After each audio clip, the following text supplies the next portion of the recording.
Hello everyone, welcome to tasty dish by Sethu Palaniappan. அனைவருக்கும் இனிய தமிழ் புத்தாண்டு நல்வாழ்த்துக்கள். இன்னைக்கு திருச்சி ஸ்ரீரங்கம் கோவில் ஸ்பெஷல் ரெசிபியான அக்கார வடிசல் எப்படி செய்யலான்றதை பார்க்க போகிறோங்க. வாங்க எப்படி செய்யலான்றதை பார்க்கலாம். இந்த ரெசிபிக்கு முக்கியமான பொருட்கள் பச்சரிசி, பாசிப்பருப்பு, வெல்லம், பால். பச்சரிசி இந்த கப்பில் 1 கப் எடுத்து வச்சுருக்கிறேங்க. அதே கப்பில் 1/4 கப் பாசிப்பருப்பு எடுத்து வச்சுருக்கிறேன். அக்கார அடிசல் செய்கிறதுக்கு ஃபஸ்ட்டு குக்கரில் 1/4 கப்பு பாசிப்பருப்பு சேர்த்துக்கிறேங்க. இதை ட்ரை ரோஸ்ட் பண்ணிக்கலாம். அக்கார அடிசல் ஓப்பன் பாட்டில் தான் செய்வாங்க. நம்ம சீக்கிரம் செய்கிறதுக்காக குக்கரில் செய்கிறேங்க. அடுப்பை சிம்மில் வச்சுட்டே வறுத்துக்கோங்க. பாசிப்பருப்பு ஸ்லைட் கலர் சேஞ்ச் ஆகிருக்கு, நல்ல ஒரு வாசனையும் வந்துருச்சு. இப்போ இதில் அரிசி சேர்த்துக்கலாம்.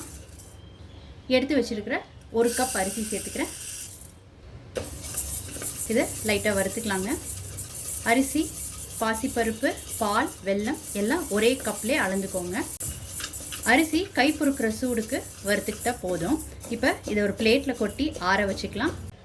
அரிசியும் பருப்பும் நல்லா ஆறுனதுக்கப்புறம் 2-3 தடவை வாஷ் பண்ணிவிட்டு நல்ல தண்ணி விட்டு ஒரு 5 நிமிஷம் ஊற வச்சுருக்கிறேன். அடுத்து வெல்லம் கரைச்சி எடுத்துக்க போகிறோம். இதுக்கு 3 கப் வெல்லம் எடுத்துருக்கிறேன். எந்த கப்பில் அரிசியும் பருப்பும் எடுத்தோமோ அதே கப்பில் 3 கப் எடுத்துருக்குறேங்க. 3/4 கப் தண்ணி சேர்த்துக்கிறேன். வெல்லம் உங்கள் ஸ்வீட்டுக்கு ஏற்ப கூடவோ குறைச்சோ பார்த்து போட்டுக்கோங்க. இது கரைஞ்சதுக்கப்புறம் ஃபில்டர் பண்ணி எடுத்துக்கலாம். இப்போ குக்கரில் 5 கப் பால் சேர்த்துக்கிறேங்க. எந்த கப்பில் அரிசி பருப்பு எடுத்தோமோ அதே கப்பில் 5 கப் பால். இதில் 1 கப் தண்ணியும் சேர்த்துக்கிறேன். இப்போ பால் ஸ்லைட்டாக ஒரு கொதி வரட்டுங்க. ஊற வச்சுருந்த அரிசியும் பருப்பையும் சேர்த்துக்கிறேங்க. அரிசியும் பருப்பும் ரொம்ப நேரம் ஊறணுன்னு அவசியம் கிடையாது. பால் பொங்கி வெளியில் வராமல் இருக்கிறதுக்கு ஒரு ஸ்பூன் இல்லாட்டினா ஃபோக் உள்ளே போட்டுக்கோங்க. இப்போ குக்கரை மூடி 5 விசில் வேக விட்டு எடுத்துக்கலாங்க. ஃபோக்குள்ளே போட்டதுனால பால் பொங்கி வெளியில் வரலங்க. இப்போ ஃபோக்கை உள்ளேருந்து எடுத்துடலாம். அரிசியும் பருப்பும் நல்லா வெந்துருச்சுங்க. இப்போ மற்ற வச்சு நல்லா கடைஞ்சி விட்டுக்கலாங்க. நல்லா மசிச்சு எடுத்துக்கிட்டாச்சு. இப்போ இது ஒரு பக்கம் இருக்கட்டும். இப்போ ஒரு அடிகனமான பாத்திரம் ஸ்டவ்வில் வச்சுருக்குறேங்க. இதில் 2 கப் பால் சேர்த்துக்கிறேன். இப்போ பால் ஒரு கொதி வர ஆரம்பிச்சிருச்சு. இப்போ இதில் வேக வச்ச அரிசியும் பருப்பையும் சேர்த்துக்கலாம். இப்போ இது எல்லாத்தையும் ஒன்று சேர்த்து நல்லா கலந்து விட்டுக்கலாம். கட்டி இல்லாமல் நல்லா ஒன்று சேர்த்து கலந்து விட்டுக்கோங்க. அடுப்பை சிம்மில் வச்சுக்கோங்க. பாத்திரம் நல்லா அடிகனமான பாத்திரமாக இருக்கணுங்க. அப்போ தான் அடி பிடிக்காமல் இருக்கும்.